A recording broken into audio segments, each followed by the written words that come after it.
A month after DOH's immunization of 12 to 17-year-old juveniles with underlying physical conditions began, the local government of Taguig kicked off its general vaccination for 12 to 17 minors in its Bonifacio High Street and Lakeshore hubs.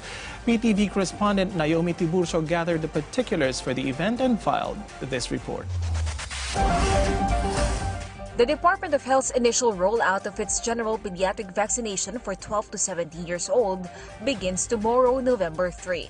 But in Taguig City, they began their dry run a day early. 500 Pfizer COVID-19 vaccines were allocated at the Lakeshore Hall. Only pre-registered 12 to 17-year-olds were vaccinated and is open to Taguig residents and students enrolled in a Taguig school. Olivia believes vaccines will help protect his grandson in case face-to-face classes are allowed. Okay po, kasi gusto ko talaga siya ma-vaccine. Protection din sa kanila. Kasi lalo na pag yung malapit na po tayo mag-face-to-face. Requirements for vaccination include pre-registration through Taguig Trace or their barangay health centers. Those who attempted to get the jab without registration were denied. Minors without guardians were also denied the jab. 12 to 17-year-olds need to be accompanied by their parents or relatives with an authorization letter from the parents. The vaccination site supervisor says more than a dozen have been turned down after failing to arrive with their guardians.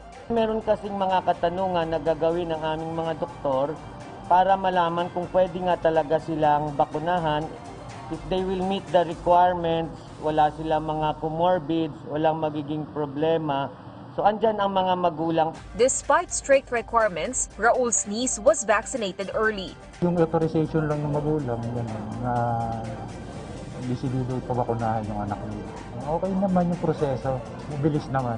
Pediatric vaccination for those without comorbidities will continue Mondays to Fridays in these sites.